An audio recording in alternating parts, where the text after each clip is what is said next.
Estas são as aventuras interimaginárias do Professor Errante, explorando antigas culturas e civilizações, audaciosamente indo onde nenhum outro cabra jamais foi sem se dar mal.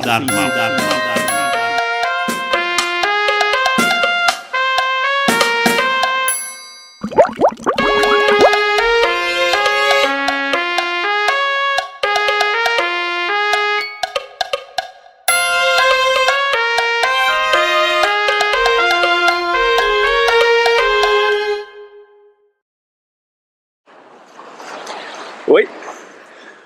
Num vídeo anterior, a gente falou um pouco sobre o Professor Errante, um super-herói cujas aventuras eu vou usar aqui para falar um pouco sobre o pensamento mítico e as relações entre o pensamento mítico e a filosofia.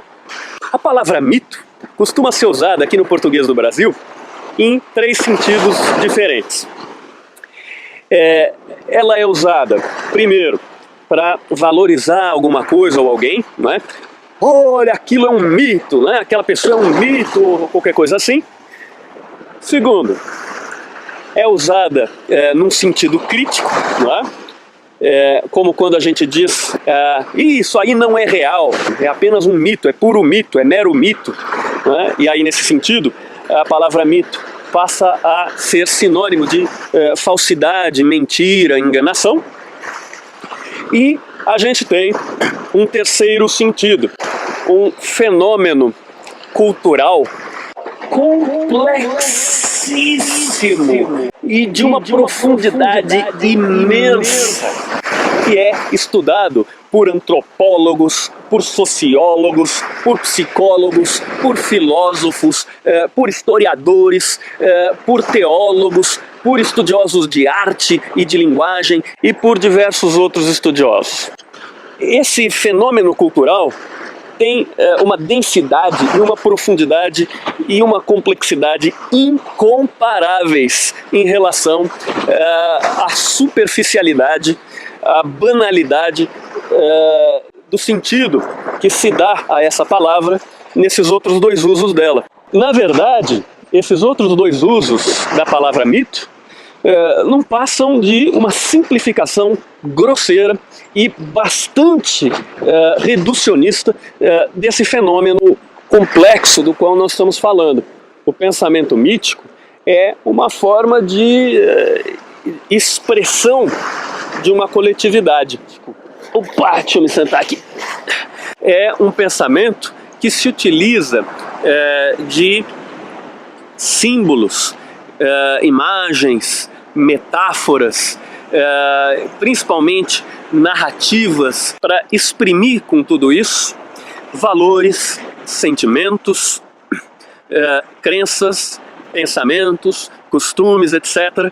de uma população. Esse pensamento mítico se espalha por uma população em diversas versões, não é? Cada mito, na verdade, sempre tem muitas versões que são contraditórias umas com as outras. Por quê? Porque cada pessoa entende esse mito à sua maneira, cada grupo entende esse mito à sua maneira e procura se exprimir através dele, procura exprimir os seus valores, os seus costumes, as suas crenças, os seus sentimentos e pensamentos, mas são os mesmos mitos em versões diferentes.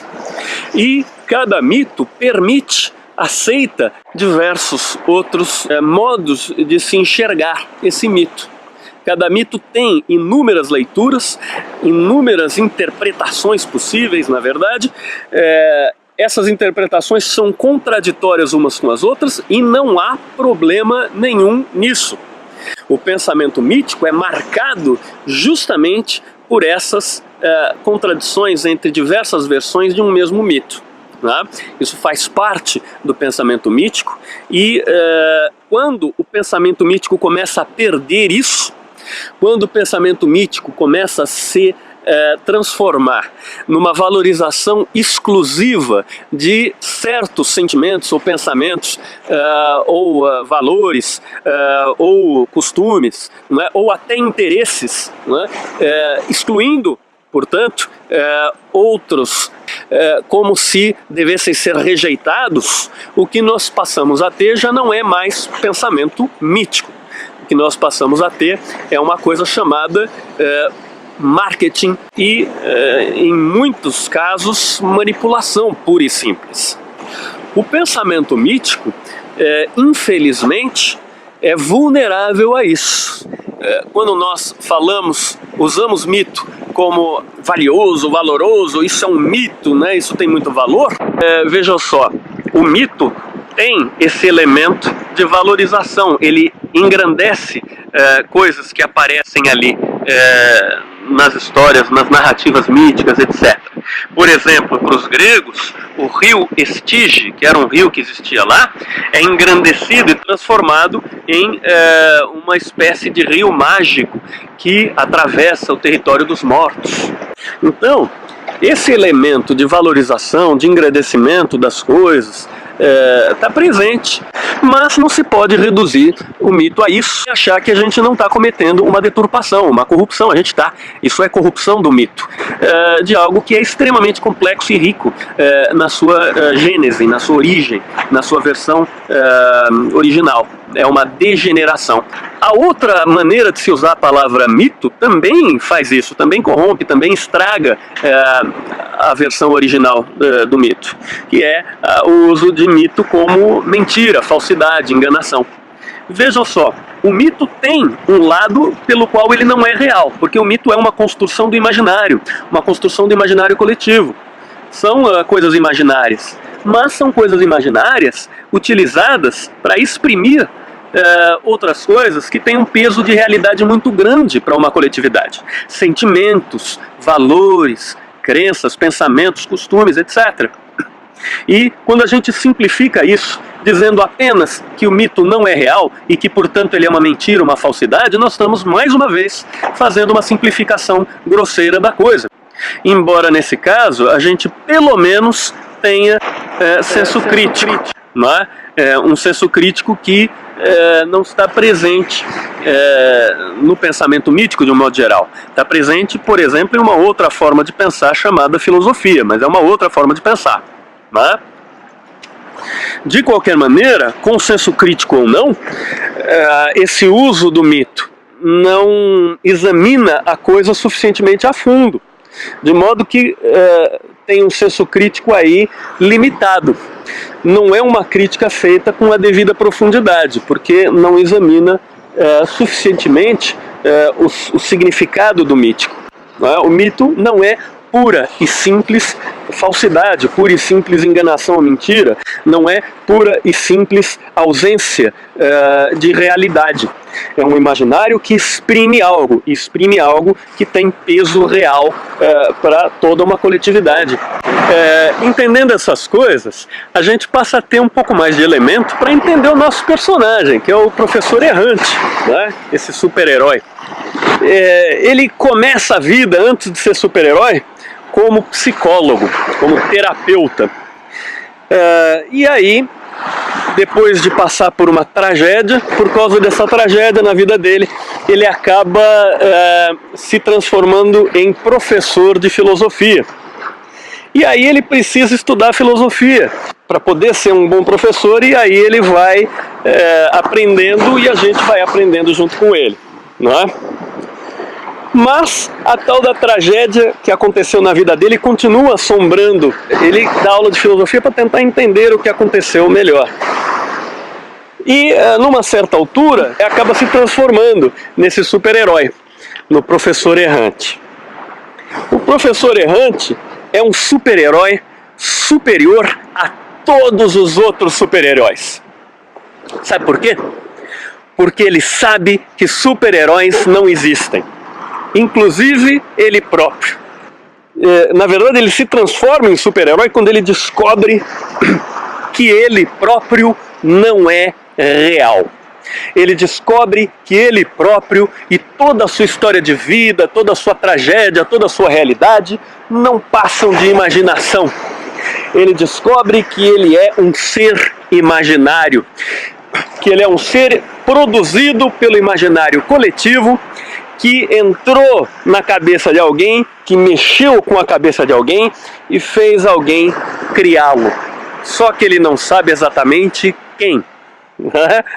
E o professor errante enfrenta vilões que estão dentro do pensamento das pessoas, dentro da mente das pessoas. Ele tenta curar as pessoas, digamos assim, com os seus poderes de terapeuta, de problemas psicológicos delas. Só que ele atua dentro da cabeça da própria pessoa, porque ele é um ser imaginário. E como ele é do imaginário coletivo, ele é capaz de entrar na cabeça dos indivíduos para mexer com a cabeça dos indivíduos de alguma maneira. Então os super vilões, digamos assim, dessas aventuras são coisas da cabeça de pessoas que aparecem ali antropomorfizadas como se fossem seres vivos e super vilões, tá? E o nosso super-herói vai chegar para esses super vilões e dizer: e aí, cara, qual é o bode? Né? E vai tentar ajudar o vilão, digamos assim, a deixar de ser vilão, ou aquela parte da mente da pessoa a deixar de ser uma encrenca para a vida da pessoa. Não é? É assim que esse super-herói atua, é desse modo que ele atua. O professor errante também vai procurar resolver problemas das cabeças de personagens imaginários, como personagens do cinema, por exemplo. Por exemplo, grandes super-heróis. Né? Nós vamos brincar um pouco com a ideia de que os super-heróis costumam ter um ego muito fraco, porque eles se julgam reais, e além de se julgarem reais, julgam que são super-heróis, não é? O professor errante, como ele é criado pelo imaginário coletivo e está ligado a esse elemento mítico de várias versões, né? Ele é um personagem que às vezes se vê arrastado, não é? A ser o que ele não quer ser. E aí ele luta contra isso, ele luta pela sua autonomia para poder ter o autocontrole e exercer o seu papel heróico, digamos assim, né? De resolver as encrencas, os problemas nas cabeças das pessoas. E às vezes, para conseguir isso, ele tem que resolver os seus próprios problemas, que mais do que quaisquer outros são os problemas que ele tem quando a coletividade, uma parte da coletividade, distorce quem ele é. E ele precisa lutar para tentar se manter sendo aquilo que ele é, pela sua vontade deliberada, pela sua autoconstrução, etc. Uma luta pelo autodomínio é o que ele tem que enfrentar de vez em quando, como consequência do fato dele ser um personagem do imaginário coletivo.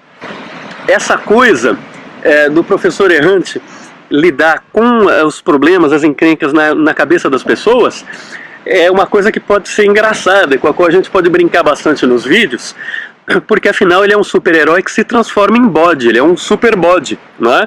E se transforma nem sempre por inteiro, né? Em geral parcialmente, né? Umas partes de bode, outras de gente, às vezes ele vira inteiro bode, né? Mas na gíria aqui do Brasil, um bode na cabeça de uma pessoa é um problema, é uma encrenca na cabeça da pessoa. E esse super bode vai lutar para resolver problemas encrencas na cabeça das pessoas. Mas as pessoas se acomodam aos seus problemas encrencas e lutam para que eles não sejam resolvidos.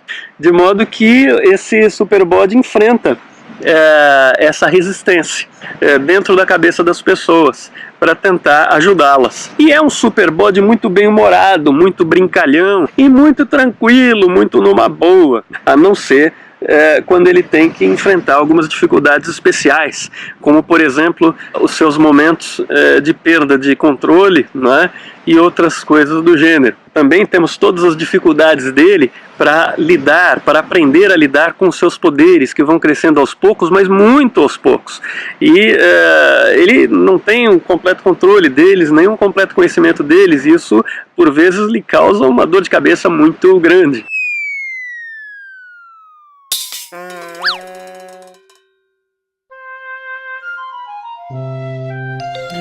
quase hora da aula e alguma coisa acontecendo comigo.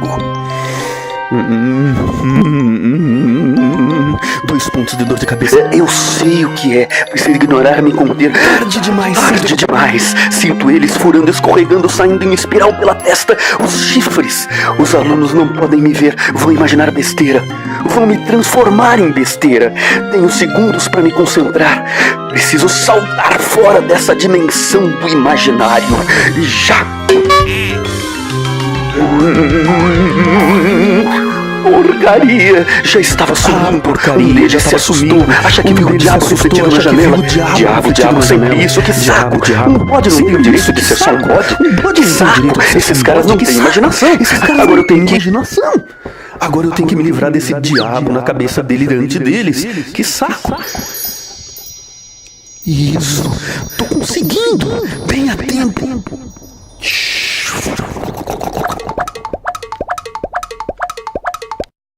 Mas isso tudo vai ser trabalhado de uma maneira cômica, uma certa dose de humor negro também. Ditas essas coisas aí sobre o professor errante, a gente pode falar também sobre uma dupla de personagens que também vão ser utilizados. São 2 detetives, é uma dupla de detetives ligados a uma agência de investigações chamada Looking Film. A dupla se chama Lud e Quincas. E a agência de investigação deles é Lud e Quincas Investigações Filosóficas e Mitológicas. E vamos entender aí por que eles estão ligados ao tal professor errante.